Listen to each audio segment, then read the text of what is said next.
Hi, I'm very stoned right now, so you guys are gonna have to bear with me. I just smoked a fatty, but I'm gonna teach you how to sage your house and yourself.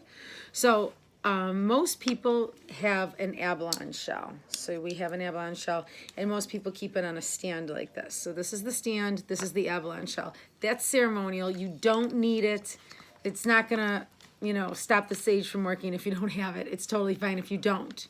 That's really not the important part. But it is important that you put something underneath it when you're saging your house. Like, you're going to want to put a plate under it because it will fall and start your house on fire. You don't want that to happen. That's a big no-no. So get yourself a plate or a shell or anything that you have that's ceramic that you can walk around the house. And as you're fanning, you want to hold it like this. Okay, like in the dish as you're fanning it around. Now, I know you're probably not going to have something else, but that's okay. We'll replace something else with something else. Okay, so then you want to take your sage and hold it in like this, okay? Okay, you want to really let it go inside of there. See? See? Okay, it's good? Okay. Okay, now blow inside of it. You're really going to want to get it going. See how it gets going? That's a lot. Mine's a really older one because I use it all the time. But it's been lit so many times it's nice and dry now. Sometimes it takes a few times to really get them going like this. But that's okay. It means you get to keep them longer.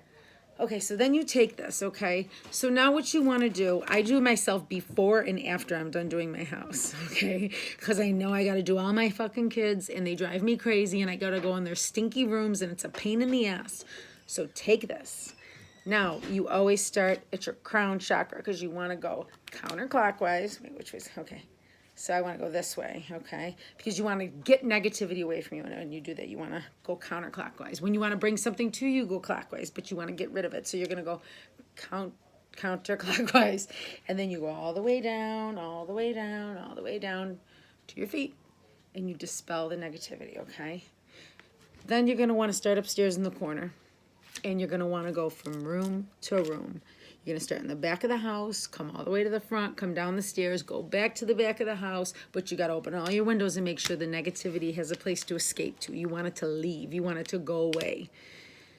And you want to bring in fresh, clean, positive vibes and fresh air, okay? That's important. It's important to get fresh air. It's important for a reason because you need to get old air out. You know, that's why it's spring cleaning. You open the windows, you get, it's the same thing. Just got to get it out, okay? You got to get the good air in. So now you take this, and as you're doing it, you also should be taking, you don't have to. I make smudging fans. This is my smudging fan. It's special. And I start and I go. And then because I'm such an avid shopper at like thrift stores and stuff, I always make sure that when I bring a new piece into my house, it doesn't have attached energy to it. Because say like a mirror, okay? You don't know how many people have been looking in that mirror hating themselves or loving themselves for however long or talking bad to themselves. And that's basically energy trapped in a realm. It's trapped. A mirror is like a portal. You would have that trapped. So what you want to do is you want to make sure you sage it down when you bring it in because you want to get rid of that negative energy, even if it was positive energy. You don't know. You just want to get rid of it all. You want to start fresh. You need a clean slate. That's how everything should be. Even at the end of a relationship, you want a clean slate before you go into a new one, right? Right. You don't want to bring negativity from one relationship into the other. That's stupid, right? I mean, how stupid could you be? You want to get rid of it.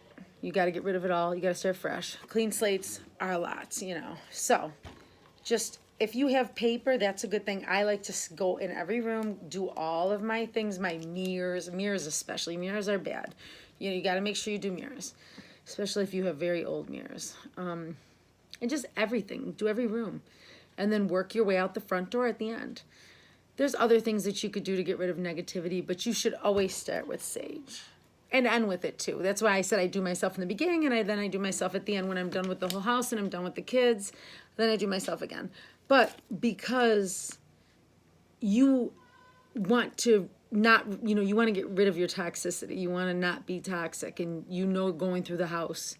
Even if you get yourself that energy, that cleansed energy to go from room to room, you still want to cleanse yourself at the end because you still have attached energies from going in all the negative rooms. And when negativity is looking for somewhere to go, it can go into you. So you kind of want to do it the beginning and the end. So you end up, even extra clean, if that's the worst case scenario, is that you end up extra spiritually cleansed, which is great. It's good. It's wonderful. That's what you want. So that's about it. And then as you're walking around, you can make up your own little spell, or you could just say, negativity be gone, let positivity in, ashe, and that's it. It's simple. Spells are not always that difficult. Trust me. They're not always hard and difficult. Sometimes it's very simple. Okay? Sometimes you want to keep it really simple. And this is probably one of those times. So just go from room to room, work your way out the front door, do yourself in the beginning, do yourself at the end. Use a piece of paper. If you don't have a fan, make sure you use a plate. Like a big chunk just fell, but I have a glass table, so it fell on the glass table. But if you're walking, it's going to be falling. If you have rugs, you're going to set your house on fire. Be careful, okay? Especially if it's your first time, be careful. All right, thanks, guys. I'll talk to you later. Now you know what you're doing. I hope you enjoy. I hope everything works out and you clear out your energy. There's a lot of intent in these, and I think you'll be great. I promise you could do this. It's good. It's good for your soul. Okay. Good night.